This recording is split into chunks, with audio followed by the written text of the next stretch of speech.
Hello, I'm Phil Riedlinger. I work for SERCO Monitoring. I'm the Project and Business Development Manager. And me and my team develop all of the new technologies and handle all the pilots and development for the future of electronic monitoring.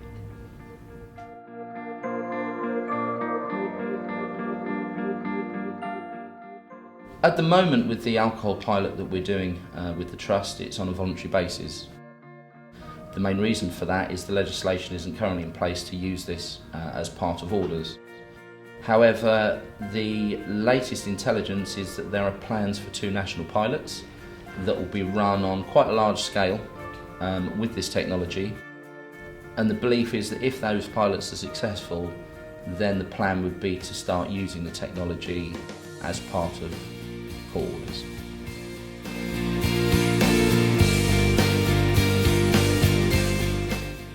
It uses what's called a transdermal tag. Now, the transdermal tag is basically a tag that fits around the ankle and it fits against the skin. It has a little vent on the back, and what happens is every 30 minutes the tag, there's a little fan inside that wakes up, turns around and sucks in the gases between the tag and the skin. What it then does is it analyses those gases and takes an ethanol reading.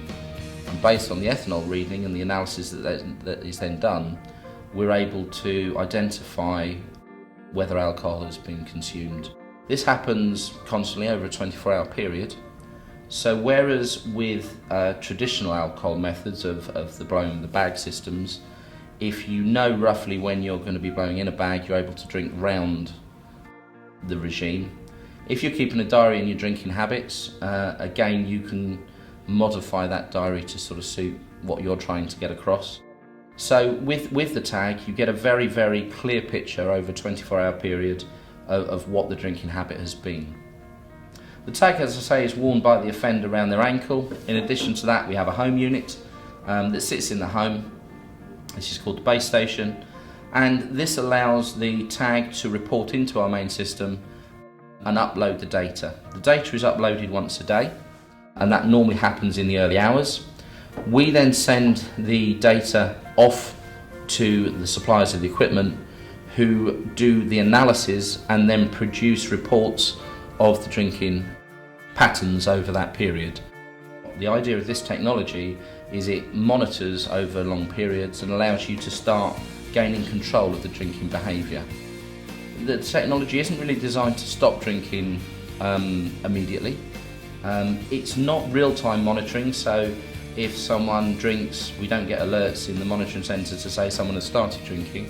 It's retrospective monitoring, but the idea is that over a period of time and with the intelligence you get from the system, you're able to start controlling the drinking. The aim is to evidence it and then empower them to start controlling their drinking.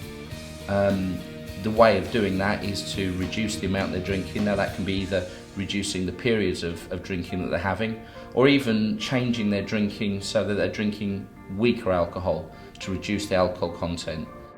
Over sort of a 90-day period, it's possible to recognise and accept the drinking that's going on, and then reduce that down to acceptable levels, and levels that don't start affecting people's lives.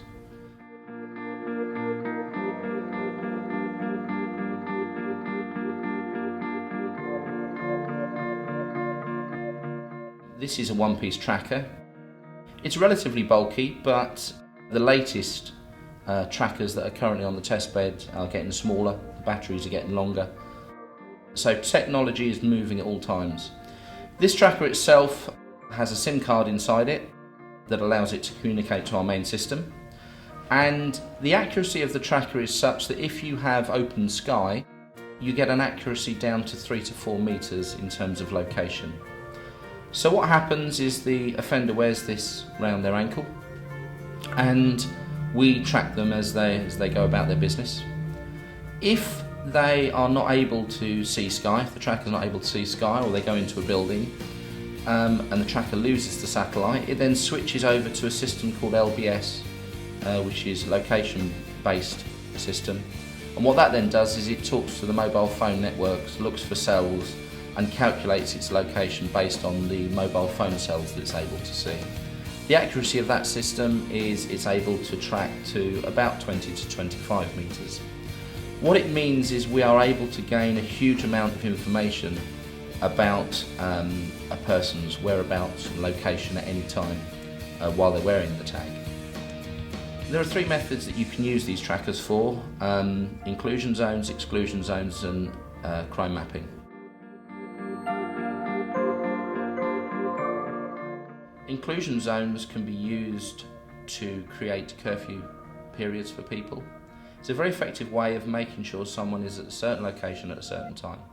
Also, if they have meetings with probation, with alcohol support, with drug support, it's a very effective way of making sure that they maintain that attendance. So if on a Monday morning they have a meeting between 9 and 11, we can use this technology to tie them to the office to attend that meeting. The other thing we can do is we can try and use the technology to allow them to turn up for these sessions in a fit state to benefit from the session. What I mean by that is if someone's got a meeting at 9 o'clock on a Monday morning, we can use inclusion zones to tie them to their house on the Sunday night so they don't go out drinking, so they don't arrive to the session Monday morning hungover and not necessarily in the fit state to benefit from the intervention.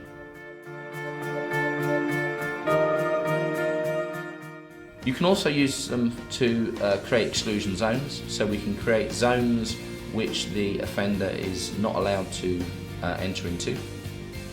What happens is we draw circles around the areas where they're not allowed to go, and if the person starts approaching that area, 50 metres before they get into the exclusion zone, this tag vibrates and flashes. And it vibrates quite definitely, you can't miss it. That basically is a warning to them to turn around because they're going somewhere where they shouldn't be going. If they then choose to continue on into the exclusion zone, when they enter the exclusion zone it flashes and vibrates again, red light goes on and a violation has occurred, and we're able to then escalate that. Depending on the risk level of the person and the nature of the protocol, we can escalate that either immediately to the various parties, or we can just evidence it and provide that back for intelligence. The other side is crime mapping, and without using the inclusion and exclusion zones, we're obviously tracking wherever the person is going. So from a police perspective, if there is a particular incident that they're concerned about, they're able to include or exclude that person from the investigation. It's a very effective way of a subject being able to prove their innocence. So if they're accused of doing something, we're able to use the technology to actually prove that they're not at the location at that given time. It's also a very effective way of proving or tying someone to a location when an incident happens.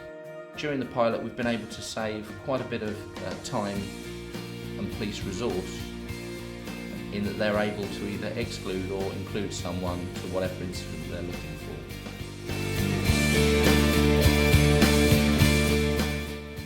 It's a voluntary pilot, so all the people that wore the trackers have volunteered to wear it. The feedback from the people wearing it has been, on the whole, relatively positive. I think they're volunteering to wear it because, as I say, they're able to prove their innocence at times when they're wrongly accused of things. The other thing is it's a very powerful deterrent. What I mean by that is if you're trying to turn your life around and you don't want to sort of go out with the group and get involved in some of the behaviour you've been doing up to that point that's got you into trouble, tracking is a very effective way of having a cast iron excuse as to why you can't go out and hang around town, you can't go out to that particular shop. So it's a very effective tool for the subject to be able to use it as an excuse to try and break the offending pattern, try and break out of the sort of the gang and the group mentality and try and start turning their lives around.